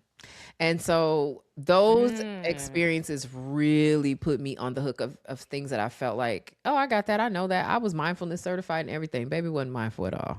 And so Damn. it was, yeah. And so I hope, I hope people read this and they're like, ooh, I haven't done that. I need to do better at that. Yeah. I hope. But it's Do very you think you possible. do you think you were more receptive because you had that level of safety and security in that relationship, or respect for that person? Because somebody, I mean, a lot of women struggle with expressing what they like or don't like because they're afraid of the male ego, Yeah. or like the perception of like you being overtly sexual or being a hoe or whatever, because oh, how you know you like that, or who taught you that? Because Yeah. they want the virgin when they're with you, an experienced seasoned virgin. That's it. A very And proficient it's like, perspective. yeah, like you're supposed to know all the tips and tricks, but also not have any But body you've never count. done it Like, before. Yeah. yeah. So like, Um, so I have a couple answers for that. The first thing is I think that you should have sex with people that like you. I think a lot of times women are having sex with someone that is attracted to them, and that is not the same. And mm, so when you have sex with a person who likes you, they want to please you the same way you want to please them. And in the ways that there may be some ego, they may even be able to acknowledge it, like, ooh, that was uncomfortable to hear, but yeah, it won't necessarily be obstructive to the objective of, I would like for both of us to have a great time. And yeah, so I do think it takes time for women, especially, not to discount, anyone else, but for women, it is a little hard for us because we are expected to show up with purity, but also skill. hmm, And what I think makes it difficult for, in heterosexual relationships, a male partner is that he's supposed to show up with skill, and may have had nowhere to learn that. And mm, so, there's a lot of things about sex and intimacy and connection that like I would have loved to put in this book that like totally relates to like how we engage in life that I can't like put there. yeah, Which is probably why I'm like, oh, I gotta write an erotica book because I got all this stuff in my head. But yeah, um I think that, that's the first thing, is to have sex with someone who likes you, not just someone who's attracted to you. And then the second thing is you got to practice. You got to hmm, practice. You've got to practice, talking. That doesn't mean you have to make it super sultry. It doesn't have to sound like, it sounds in the romance novels. Like, but you do yeah, have to like actually practice saying what it is that you desire and like what you want. And you have to practice saying it in a way that you would want to hear, so you may not want to say something, negative to a partner. Like one of the things that, I think a simple example, you are engaging with somebody and all of a sudden the dick is not hard anymore. And you're like, yeah, what are we doing? The instinct is like, oh my God, what's wrong? yeah, But if you ask somebody what's wrong, now they're even further in their head. So like they really yeah, can't come back. You know what I'm saying? Like it's like, oh shit, what's wrong? Oh shit, she thinks something's wrong. Like it's like it creates this whole environment around it versus yeah, like what would you want to hear if this thing, that your body is supposed to do kind of naturally is kind of failing you right now because you're nervous or whatever it could be. I think a better question is, what do you need? mm, What do you need? How can I please you in this moment? And like practice thinking about intimacy in that way where you're like actually considerate of the other person and they are actually considerate of you. And like, that changes everything. I have a series of questions that I like to ask that I got, from a partner that helped me to get a sense of like, what was good, what didn't work, what do we, like, so that we can talk about the stuff that you didn't like. I might have thought yeah, you really liked when I did the blah blah blah to this thing, and you might be like, actually not so much, I liked it more when you did blah blah blah.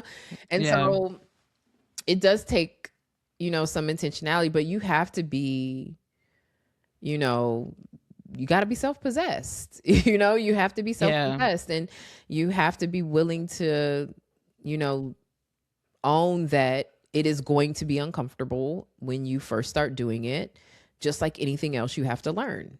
Yeah. And I think if, we would get okay with that and then make the kinds of choices that are like, this is someone who likes me, not just Yeah. is attracted to my, personality, body, etc.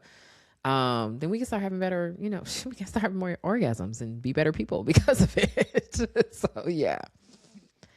And pleased people or relieved people are better human beings Listen, because you're I happier. am. You get that little boost. Who needs coffee? I am a much better person. I tell everyone who knows me that is a part of my life regularly already knows. I say all the time, I am a better person when I am coming. And if I am not as great a human. So please, universe, like we need to figure it out. But I mean, I play a part in my own coming, obviously, but like, yes, Yeah. I'm a better person when I'm coming for sure. We all are much better people. But how would you apply that to a different area? Because it sounds like self advocacy work too. It is. Because unless you do the self reflection and be like, actually, what do I like? What don't I like? Or what were the messaging that I adopted to be like, well, I watched this and that kind of made sense. So I was told that I should want this, but actually, I prefer that. And then how do you process letting go of all the things you adopted and you kind of Yeah. built this framework to be like, actually, all of that was bullshit. Yep. I actually like this. Yep. And be able to stand firm in that. Yeah. All of that is work. It's all Yeah. practice. It's all like, figuring out, it's one of my biggest frustrations with some of what I see online. It's like, this is how you make a woman squirt. And I'm like, that's not gonna work for everybody. Yeah. Yeah, this is a great technique to like have in your toolkit, but like there's gonna be somebody that's not gonna work for, that's gonna be like, yeah, a better way to excite me would be this, or like, I don't like squirting or whatever, like it's just, Yeah. so I just think we have to be really careful with what I think sex and intimacy does that we should do more of in life is it forces you, when you want to be good at it, to be intentionally considerate from person to person. Yeah, sure, there are some things that like kind of work on everybody, but like I might like that thing and they might like this thing and she might like this thing, like all of it's going to be a little different. And so the joy of the experience of intimacy is getting to know that partner and what they enjoy, and how that lines up with what you enjoy. And that's really like how we should approach everything. Yeah. Okay, great, they tell me that I should be, I don't know, powerlifting. Do I like it? Does it feel like it works for my body? Am I, feeling like I'm seeing the benefits of it? Like, is this a thing that is for me? Or should I instead, take a different approach to my, strength building process? And so we don't do a lot of that. We don't query ourselves. Like, we take the thing that was given us, like, okay, so I'm a Black woman, I'm single, I should go to Bali. It's like, do My eat, you, pray, love journey. right, like, do you want to go to Bali? Like, is this a place you've ever wanted to see, like above and beyond, like, the flowing dress on the swing? Like, is this a culture you're interested in? Like, do you want to be on a plane that long? Like, I mean, there's so many things to consider. And like, I just think that we've kind of gotten to a place in life where we farm out a lot of that stuff. It's like, okay, I'm on my self-care journey, I'm in my soft girl era, but what do that mean? Like, what does it really mean? And have you given that any intentional thought? Yeah. And I think what I hope this book gives people is just the understanding that like you get a say and you should take the say. You should go back and be like, yeah, kind of like me, I don't go to Coney's no more. Am I still a Detroiter? Yes. Do I know the best Coney in the city right now? No. You know why? Because I don't really eat that no more. You know what I'm saying? And it's okay. I'm still a Detroiter. And so like, how do we get to the point where we don't feel like we have to cling to things because they were given to us, and instead, actually holding on to things that we have intentionally chosen? Yeah, that was a lot. You're awesome. Thanks. That was a mouthful. No, but you are awesome. And one of the reminders I always look forward to every so often, you will remind us that you can have whatever you want. You can. You can. You can. And I feel like whatever you want. You are honestly, with Humaning Well, the podcast, and then with the book, like you're breaking it down in a way to Mhm. help people get to that place of you can have whatever you want That's exactly right. while also doing what you need to do to help ensure somebody else will do what they need to do. Yeah. One of the things that I have kind of been saying lately, I've not posted it a lot because, oh God, I don't be wanting to argue with the girls on the internet. But what's best for you is best for everybody.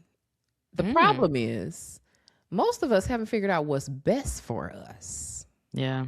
Now, the argument that people like to present is like, well, Elon Musk can do whatever he wants and it's not best for everybody. And I say, yeah, I think we have to think about what words mean. I said, what's best for you?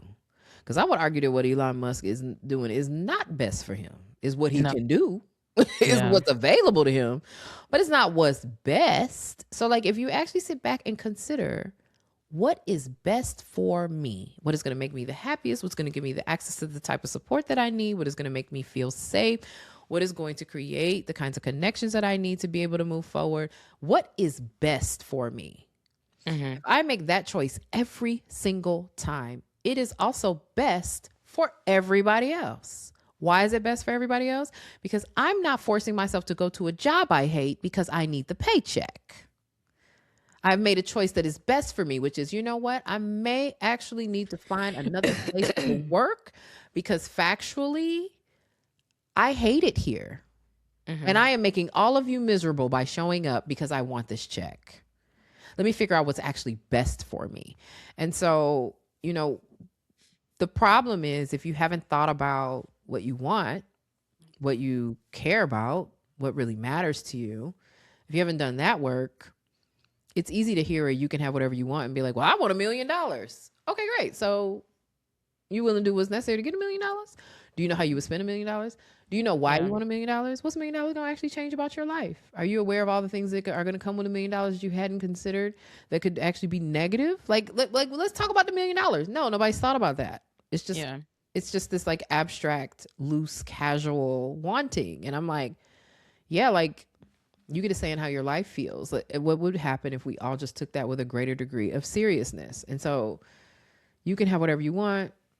You get to say in how your life feels.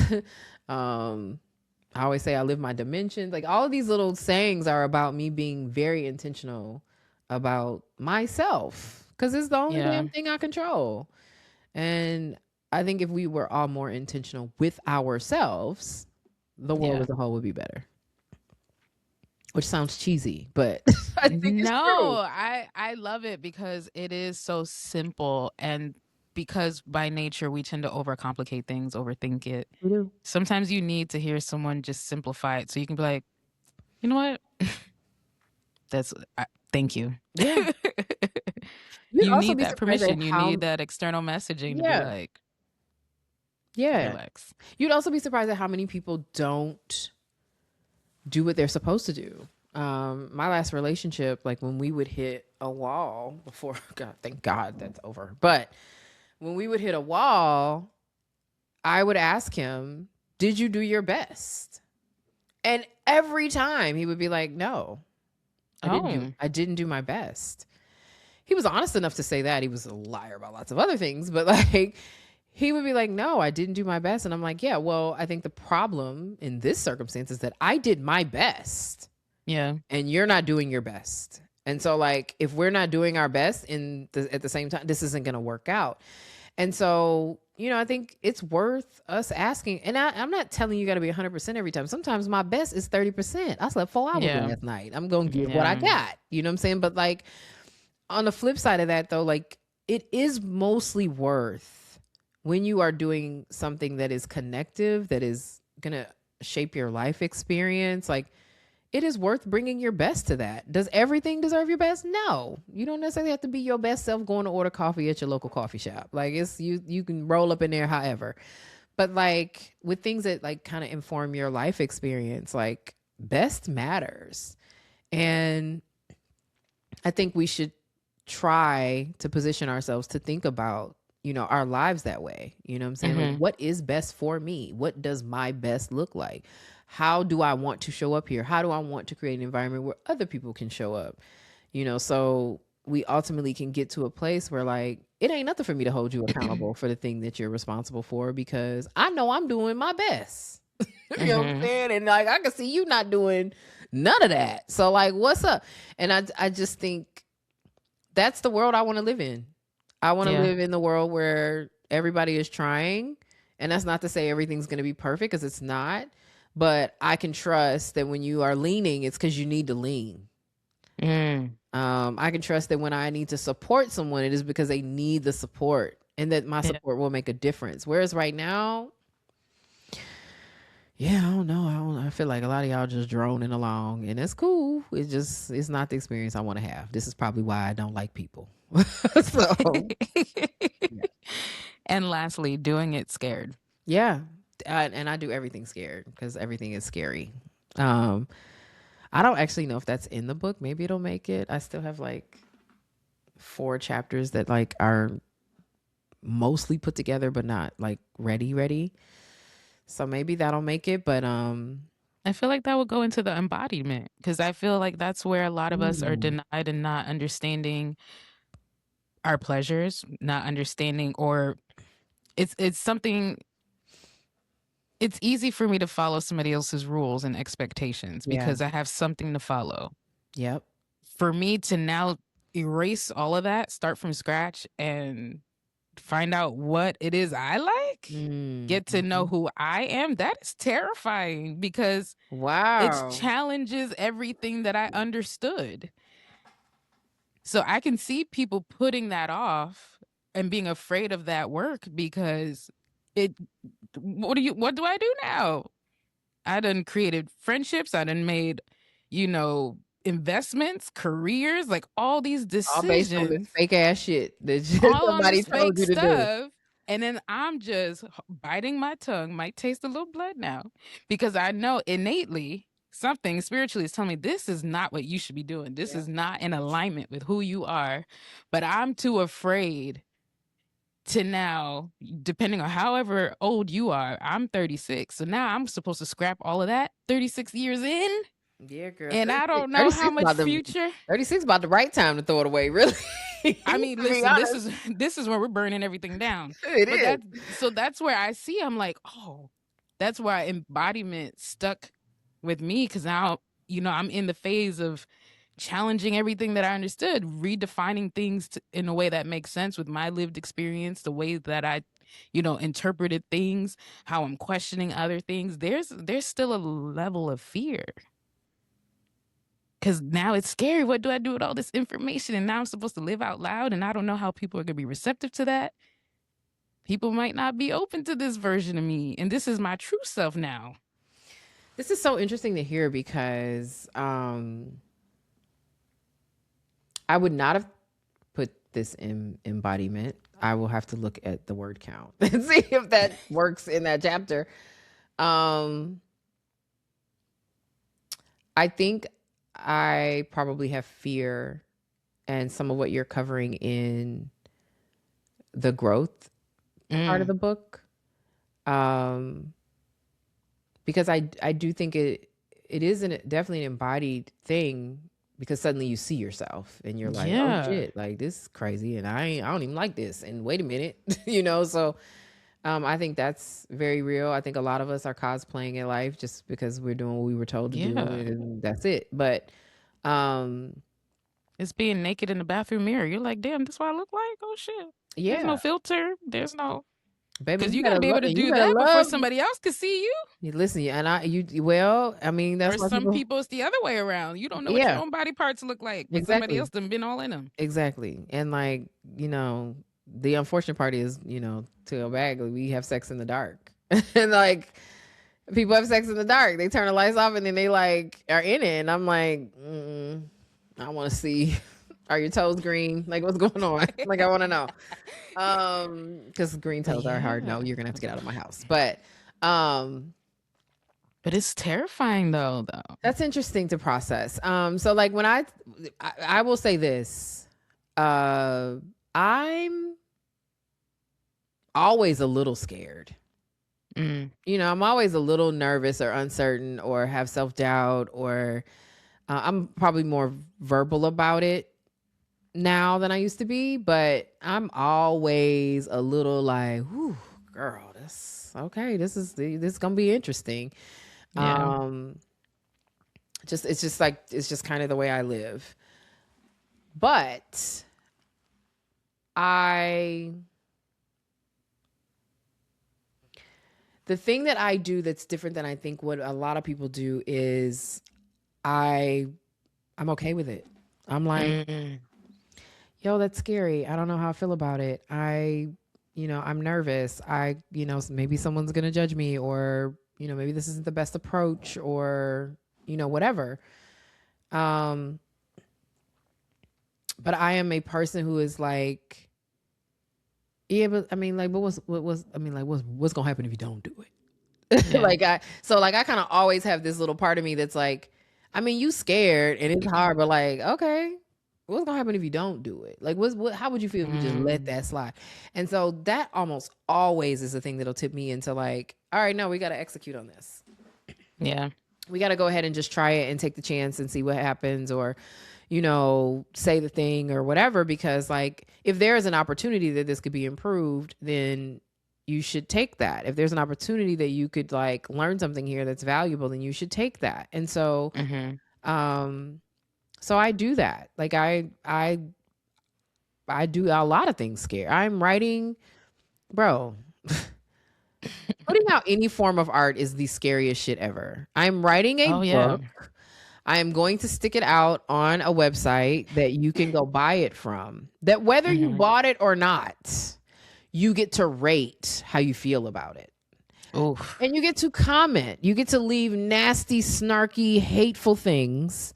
There's only a handful of people in the world who really don't fuck with me. So if you do it, I'll know it's you. But point is, folks get to do that Yeah. because it's just out there. It's It's just out of your out there. control. I read a comment about my last book that was like, this entire book says the same thing over and over. And I was like, does it? Did I write 54,000 words to just repeat myself? That's gotta be wrong. But like, that's what happens. Yeah. And I'm still okay. I still wake up. I still get my royalty checks when the book sells. Okay. So like, And I got another deal to write another and I'm book. writing another book. So like, it's, like there's a lot of things that, yeah, could don't let the thing that stops you be that you're afraid. Like, don't let you be the thing that's in the way. Is kind of how I Yeah. look at it. Like, if something gonna get in the way, let it be something that like is in the way. It's legitimately in the way.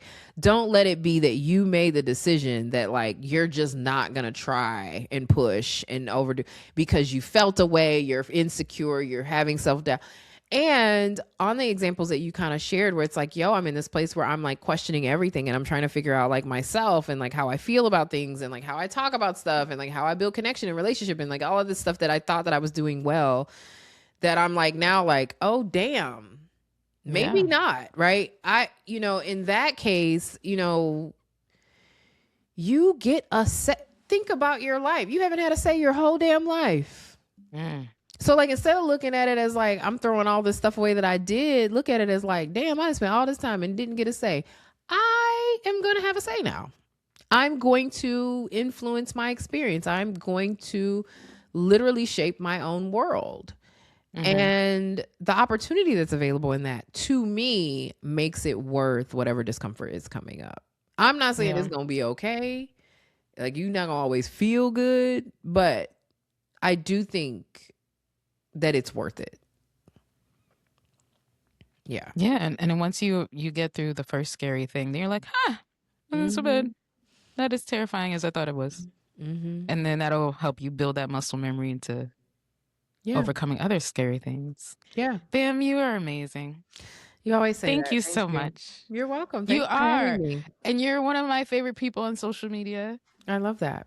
Follow me, people. And I love styling you. I'm You do. always You sending you always help outfit me. suggestions. I'm like, this color would look amazing on You're her. like, I'm this like, dress. I'll be like, okay, let me go get it. And I'm like, yeah, this actually didn't work. Yep. I y'all, appreciate that. I should add stylist to my bio You now. do. You I'm be just doing a great saying. job. Listen, from a distance, you'd be like, so listen, I feel like this dress would work well. I'm like, and you were right. And Yeah, I'm thank like, you. Send me the measurements. I'm gonna send you some links. Here's some options." Listen, It's you have fun for me. yeah, It's fun for me. you've done a great job at that at least a good 3 times. So, yes. I feel like that's Listen, valid. I'm here for it. I'm here for it. So where can the Bloomies follow you? How can they support Um, you? When is the book expected to drop? You Good can buy question. her current book and Can. you can check out her podcast and You follow can. and subscribe and share. I have all the links in the description. But what else would you like us to know right now? Book comes out in November. I think the date is November 17th. But you'll be able to pre-order probably starting mid-May. Oh. Yeah, they start early, girl. I mean, the book is low key already out on Amazon, but it ain't no photo yet. So let's get the cover together first. 'Cause we working Okay. on that now. Okay. Um, so if you want to get the book is called How to Be a Good Human, and it's anywhere books are sold. You'll be able to get that starting mid-month. If you want to follow me on social, I am Bam Cabral everywhere except LinkedIn. I am Amber Cabral. And that's the same as my website, ambercabral.com. If you type in Bam Cabral, that will probably also take you there because I own It those will. domains as well. Yeah. And yeah, the podcast is called Humaning Well. It's anywhere podcasts are podcasted. It comes out every week. I've missed a couple episodes in the last couple weeks because I've been writing this book, but there'll be another one this coming Wednesday. I think I'm up to like 62 episodes. I'm surprised no one's hit me up to be like, enough, but it's No, we happening. want more. It's happening. And YouTube is like where a lot of people watch it. There's like 7,000 people over there, which is crazy, but folks are tuning in and commenting and having thoughts and ideas and all kind of stuff. I don't know why y'all want to listen to me, but I'm here for it. So yeah, that's probably everything. That's all the places. All right, that's awesome. Thank you so much again. And please be sure to rate, comment, subscribe, share this episode with anyone and everyone because there's so much that anybody can take from this. And please be sure to support Vam. You'll see everything in the description. And I'll talk to you later, Bloomies. Bye.